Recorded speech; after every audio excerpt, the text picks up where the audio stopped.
नमस्कार मित्रों, मैं आचार्य रत्ना राजीव मिश्रा हमारे YouTube चैनल हस्तरेखा ज्ञान में आपका हार्दिक स्वागत करती हूँ। देखिएगा, कुंडली के साथ हस्त परीक्षण ये हम आपको बताते हैं और हम कई बार अलग कुंडलियों को बता रहे हैं। उनके साथ हाथ का विश्लेषण बताते हैं, कौन सी रेखा हमको ये बता रही है और कहाँ पर रोक रही है। तो आज हम जिस कुंडली की या फिर जिस व्यक्ति के हाथ की बात करेंगे, ये एक 40 वर्षीय व्यक्ति हैं। इनके पिताजी दादाजी खूब संपत्ति इनको छोड़ के गए, लेकिन इनने अपने जीवन में इतने काम किए और वो सारे काम इनके असफल रहे। इसका मतलब ये बोल सकते हैं हम एक असफल व्यक्तित्व। और ये प्रयास भी बहुत करते हैं, ऐसी भी कोई बात नहीं कि ये नहीं करते, लेकिन काम लगाया हानि हो जाती है, काम लगाया हानि हो जाती है और कुल मिलाकर के इनको हानि ही हानि के योग है।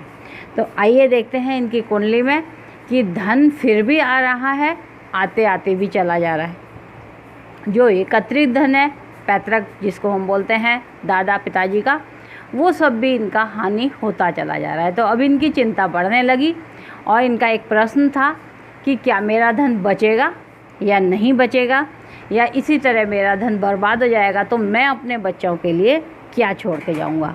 तो देखते हैं इनकी कुंडली और इनका हाथ। देखिएगा, ये है 42 वर्षीय व्यक्ति, ठीक है। इनकी अभी जो चल रही है वह बुध की महादशा चल रही है।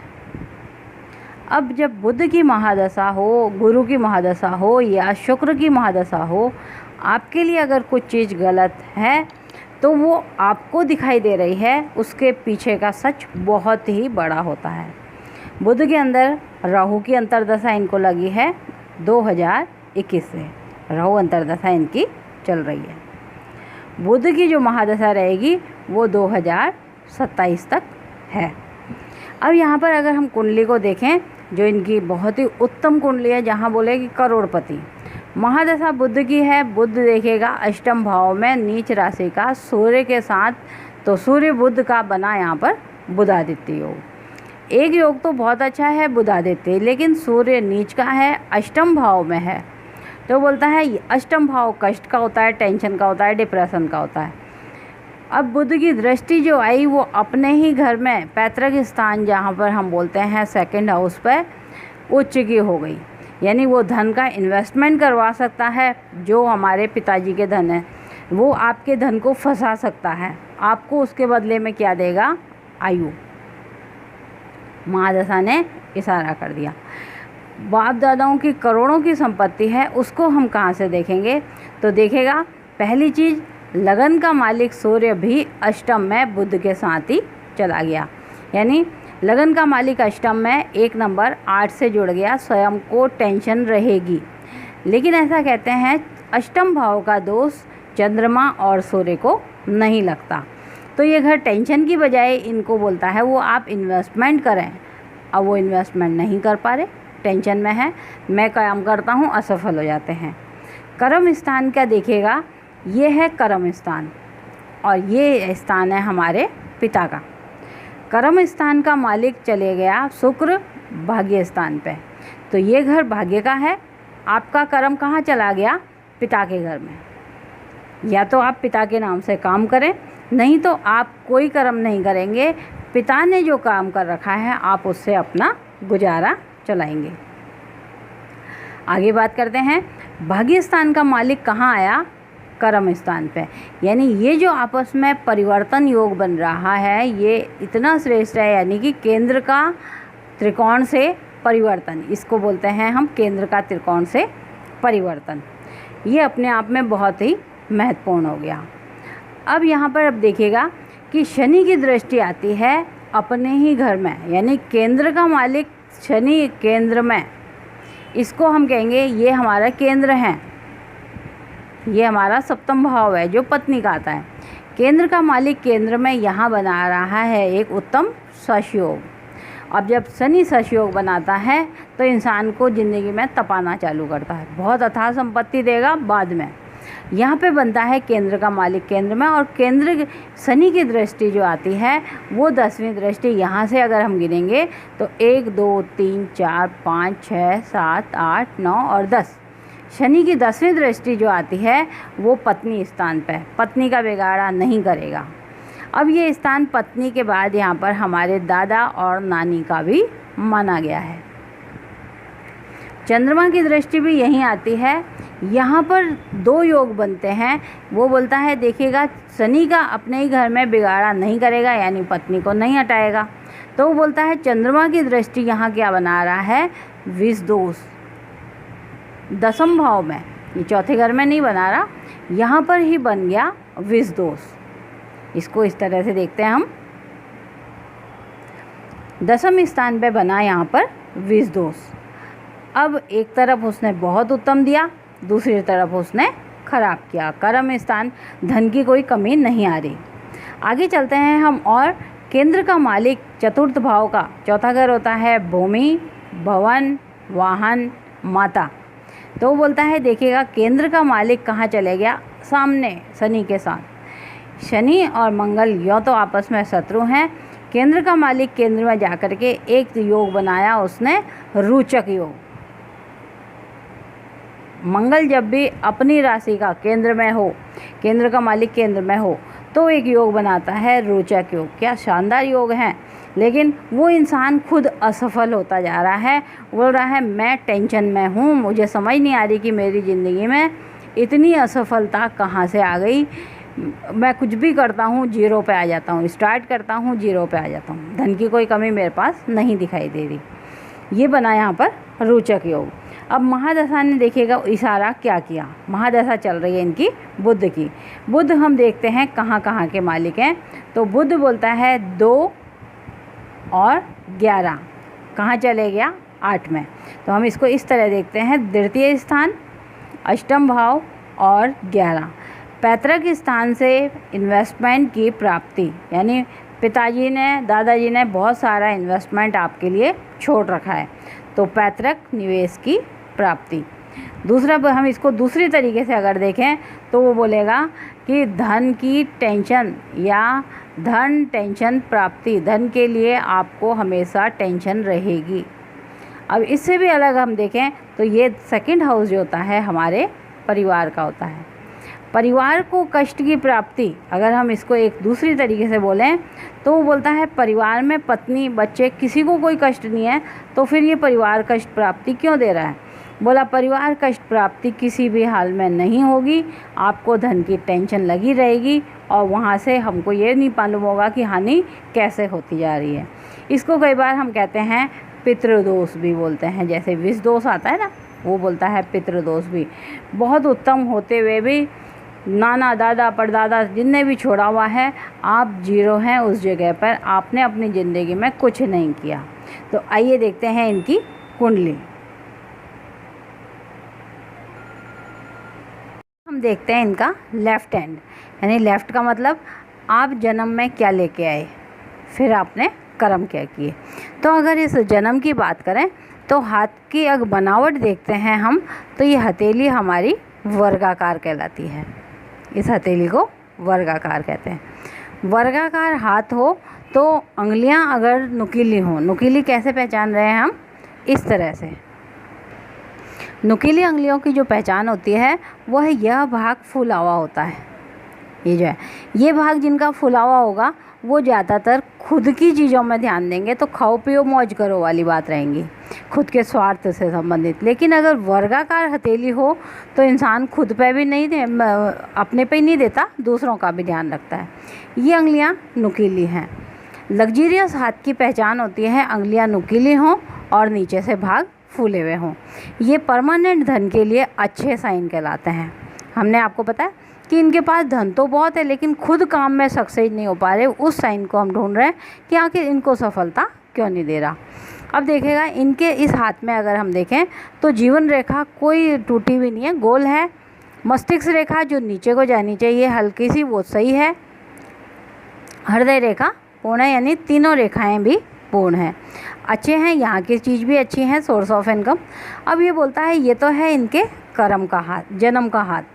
कर्म के हाथ में बहुत मेजर चेंज हो गए जो हम आपको बताते हैं। देखिएगा ये है इनका कर्म वाला हाथ, राइट हैंड। अब इसमें स्थाई साइन अगर हम देखें तो ये अंगूठा जो है नुकीला है, अंगुलियां नुकीली नहीं आई जिसमें उसमें नुकीली थी, यहाँ पर नुकीली नहीं है। ये अच्छे पर्व हैं, फूले हुए हैं।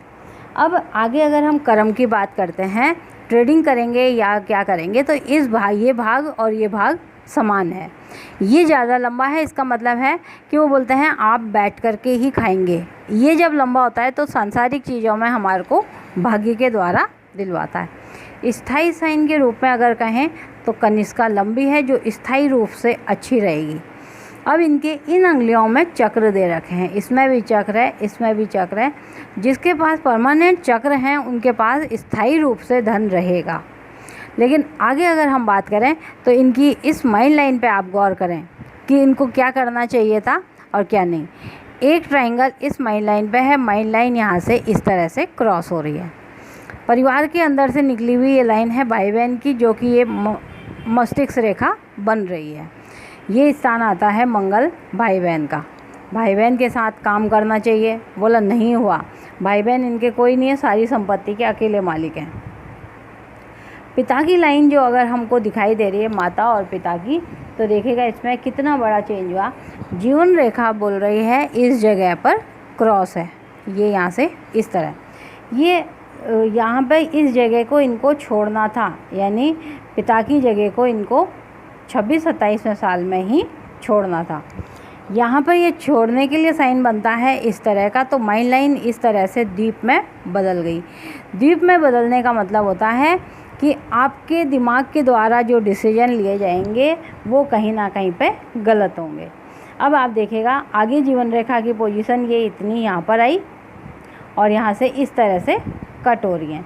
जब भी जीवन रेखा कहीं मोटी कहीं पतली होती है उस समय शरीर में तो परेशानी रहती ही रहती है, साथ में धन की स्थिति अप एंड डाउन रहती है। जब जीवन रेखा कहीं मोटी और पतली होती है तो आपकी जो धन की स्थिति है अपवे फिर डाउन वे, अपवे फिर डाउन वे, अप इस तरह से चलती है। आगे हम देखें तो जीवन रेखा यहाँ से लेके यहाँ तक धुंधली हो गई, ये लाइन यहाँ पर धुंधली हो गई। कहीं पे भी एक भी जगह इनका काम स्थायी नहीं रह पा रहा, लगा रहे हैं फिर छूट जा रहा है, लगा रहे हैं फिर छूट जा रहा है। व्यापार की लाइन जाती है हमारी इधर से ऐसे, जो यहाँ पर इस तरह के द्वीप से कन्वर्ट हो गई। तो व्यापार लाइन पे जब द्वीप हो, ये व्यापार लाइन भी है और ये हेल्थ लाइन भी है। अब वो बोलते हैं मेरे को थोड़ी शरीर की समस्या रहती है, जैसे ही मैं बाहर जा कर के कोई काम लगाता हूँ बीमार होके वापस लौट आता हूँ। तो वहाँ पर लौटने का साइन देखेगा, अब आपको दिखाना चाह रहे हैं कि यहाँ तक आपकी जीवन रेखा, ये साइन इस तरह के साइन से बंद हो गया। आप पिता की जगह पे जा ही नहीं पा रहे। ये लाइन जो है अपनी व्यापार लाइन, ये इस तरह के डबल द्वीप से बंद हो गई। लाइनों को बहुत बारीकी से पढ़ना पड़ता है कि हम पिता का स्थान छोड़ने के लिए छटपटा रहे हैं, लेकिन पिता का स्थान हमारा हट नहीं रहा। और पिता का स्थान हट नहीं रहा, पिता के पास इतनी संपत्ति है कि वहाँ से हमको धन की कमी नहीं आ रही, हमारा धन पूरा हो जाता है, लेकिन आप जीवन में खुद एकदम असफल हो जाते कि हमारे पास स्थायी तो धन रहा, स्थायी धन तो है, परंतु हमने जीवन में क्या किया, हमने जीवन में कुछ भी नहीं कर पाए। हमारा जीवन जो है खुद का असफल रहा। तो परिवार की लाइन जो होती है वो जीवन रेखा होती है, जीवन रेखा परिवार की रेखा होती है। जब हमारी संतान पूछेगी आपने क्या किया, तो हमारी लाइन इस तरह से कट कट कट कह रही थी, हमने अपने जीवन में कुछ भी नहीं किया। तो स्थायी धन को एकदम खजाना खाली करना, इस तरह के योग होते हैं जिसमें आपके पास तो धन की कमी कभी नहीं आएगी, लेकिन बाप दादाओं का जो धन जमा है उसको आप हानि कर देंगे। अब इन्हें हमसे उपाय पूछा कि मुझे उपाय क्या करने चाहिए। देखिएगा मेन फोकस होता है उपायों पे, क्यों कि हर जना हमारे पास आता ही इसलिए है, कोई ऐसा उपाय कहिए या वो बताइए कि हम इससे अपने जीवन को सही कर सकें। गलती तो हो गई मान लीजिए, लेकिन तो हमने पहली चीज़ इनको निश्चिंत किया कि धन की कोई कमी नहीं आएगी, इसलिए धन के बारे में अपने को बीमार ना करें सोच करके कि मैं, क्योंकि अगर मस्तिष्क रेखा ऐसे हाथ में खास कर कि वर्गाकार हथेली हो और मस्तिष्क रेखा सही नहीं हो तो इनने हमसे उपाय पूछे, तो सबसे मेन चीज़ होती है आपको क्या करना चाहिए। देखिएगा, वर्गाकार हथेली है और वर्गाकार ही अंगुलियां हैं, जबकि जन्म के हाथ में नुकीली अंगुलियां थी। तो सबसे पहले आपको ज्वेलरी जैसा काम, आर्ट साइड का काम नहीं करना चाहिए, जो कि इनने बहुत सारे काम किए। अब हथेली वर्गाकार है, शुक्र प्रधान ये हाथ दिखाई दे रहा है जन्म वाला। खुद के हाथ में अगर जीवन रेखा खराब है और पत्नी के हाथ में उत्तम है, तो पत्नी का हाथ तो इनका आर्ट साइड दिखा रहा है, खुद तो नहीं करेंगे ये। तो इनको सबसे पहले जो काम है वो पत्नी के नाम से करने चाहिए। अब पत्नी के नाम से कौन सा काम करना चाहिए? इनको चमकीली चीज़ें और लोहे की चीज़ें। तो इनने मतलब जो है, तब इनने बताया कि मेरा जो काम आ रहा है वो अब स्टील का काम आ रहा है। स्टील का काम इनके लिए बेस्ट रहेगा, कोई ख़राबी नहीं होगी। नाम इनको पत्नी का लगाना चाहिए ताकि ये एज ए मैनेजर काम करें पत्नी के नाम से। देखो, जब आप किसी चीज़ को फॉलो कर लेते हैं तो वहाँ पे और किसी उपाय की संभावना ही कम हो जाती है। आपको जो रास्ता दिखा रहा है आप उस रास्ते पर चलें। जीवन रेखा इनकी खराब है, धन संचय नहीं होने देगा, इसलिए इनको कभी भी धन संचय नहीं करना चाहिए। इनको इन्वेस्टमेंट करनी चाहिए, जितने छोटे छोटे इन्वेस्टमेंट यहाँ पर करने चाहिए। पिता का स्थान इनको बंधक बना रहा है। ये वाला जो साइन होता है ये हमारे को बंधक साइन कहलाता है, ये बंधन देता है। तो हमने इनको बताया कि इस जगह पर आप अगर कर्जा लेकर के या लोन उठा करके इस जगह पर आप कहीं दूसरी जगह जाके काम करेंगे तो लोन लेकर के ही काम करना आपके लिए बेस्ट रहेगा। एक इस अंगुली में अगर हम बोलें तो यहाँ पर पन्ना पहनना बेस्ट रहेगा, क्योंकि व्यापार की लाइन हो या हेल्थ की लाइन, अगर डबल दीप से जुड़ करके ये साइन बनाती है तो वो पितृ प्रभाव भी बोलता है और बोलता है हेल्थ में इनको प्रॉब्लम रहेगी। मस्तिष्क रेखा इनकी दीप से बंद हो रही है, जिसको बोलते हैं ना हमारे डिसीजन, कॉमन सेंस, ये सब इनके ख़राब हो रहे हैं। तो इनको 6 रत्ती का कम से कम पन्ना पहन लेना चाहिए। ये इनके लिए बेस्ट उपाय है। गणेश जी की आराधना करना सबसे बढ़िया रहेगा। दर्शकों, अगर आपके भी कोई विचार हैं, आपको कहीं से परेशानी हो रही है हस्तरेखा या कुंडली में दिखाने के लिए, आप हमसे दिए गए नंबर पर संपर्क कर सकते हैं। बहुत बारीकी से आपके हाथ का विश्लेषण किया जाएगा और जो उपाय सरल से सरल होंगे जिससे आपकी ज़िंदगी स्मूथ चल सके, वह हम आपको बताने के भरसक प्रयास करेंगे। आज के लिए इतना ही, कल फिर मिलते हैं किसी नए एपिसोड के साथ। तब तक के लिए नमस्कार।